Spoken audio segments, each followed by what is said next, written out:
The haunted museum trip. It started like any other school trip. Our class was visiting the local history museum.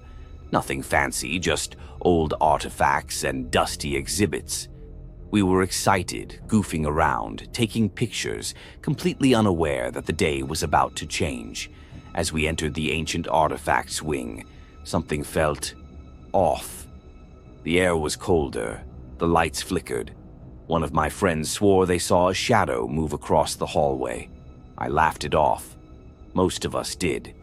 But then the whispers started. Soft, distant voices, almost like someone was talking behind the walls. We all froze. Our teacher tried to keep things normal, saying it was probably the air vents. But the whispers grew louder. We were supposed to split into groups and explore. I stayed with my friends, but when we turned a corner, we noticed something strange. A glass case had toppled over. No one had been near it. And inside, a centuries-old mask was cracked, almost like it had been watching us. Panic set in. Some kids were freaking out and wanted to leave, but the hallways seemed to stretch forever.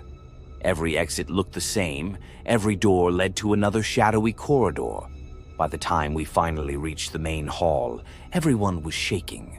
The museum felt alive, creepier than anything we imagined, like it didn't want us to leave.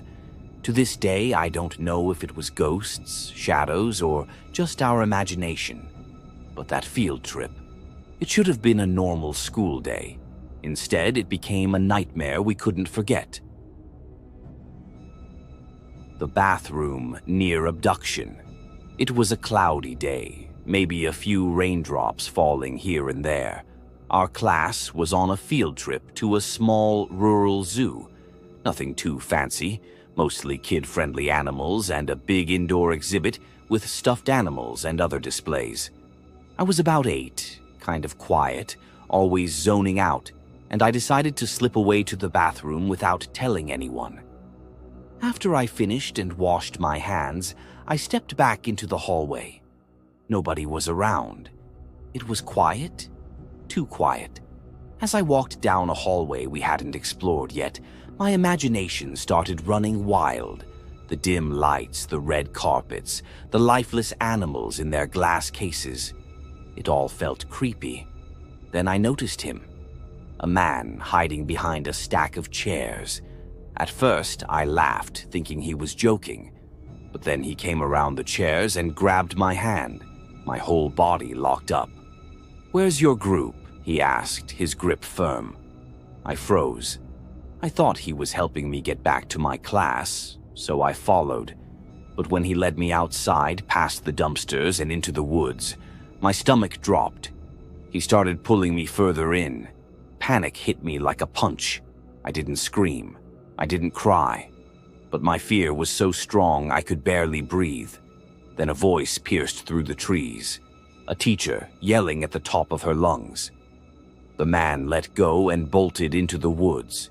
Within seconds, a few teachers came running, grabbed me, and pulled me back inside. Everyone was shaken. They called my parents. The zoo owners called the cops. The field trip ended right there. Even as the bus drove away, I glanced out the window and saw him, crouched in the woods, hiding behind a branch, like he'd been there the whole time, watching us leave. I never told anyone how long he'd been following us, or why he was even there. I was just relieved to get back on the bus, alive. The abandoned village. Back in high school, I took this mysteries and mythology type class. Basically, we studied real-life mysteries and creepy events. I went with my friend, let's call him Ben, because he was just as into weird stuff as I was. One day, the teacher took us on a field trip to a nearby abandoned village.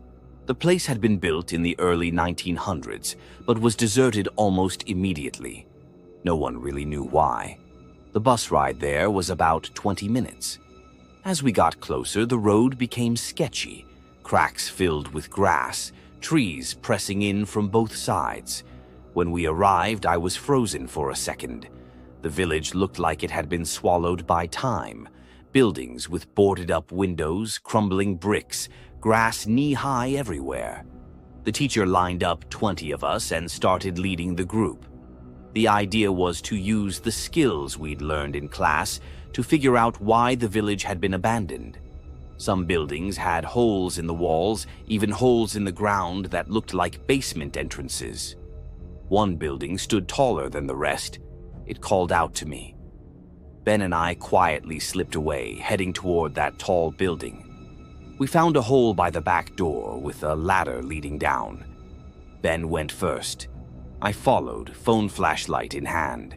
The basement was dusty, filled with old planks and a few empty beer bottles. A wooden staircase led up into total darkness. Every step creaked like it might give way. The floor above was tight and dark. Openings led to smaller rooms. Then, a sharp tap echoed through the room. My stomach dropped. We both froze like our bodies just shut down. We tiptoed toward one of the rooms, shining our lights, and saw 3 figures standing maybe 10 feet away, just watching us. Calm, unmoving. We didn't scream, didn't even breathe too loudly. We ran back down the stairs, up the ladder, and out into the daylight. Catching our breath, we rejoined the group. When we looked back, a face was peeking through one of the higher windows of the tall building, one window that wasn't boarded up. We never told the teacher. We didn't want to get in trouble. Ben swore they were ghosts of the people who once lived there. I still can't get that image out of my head. The 3 figures perfectly still, staring at us. Sometimes I wonder, were they just people hiding? Or something else, lingering in that abandoned village waiting for the next curious kid to come along?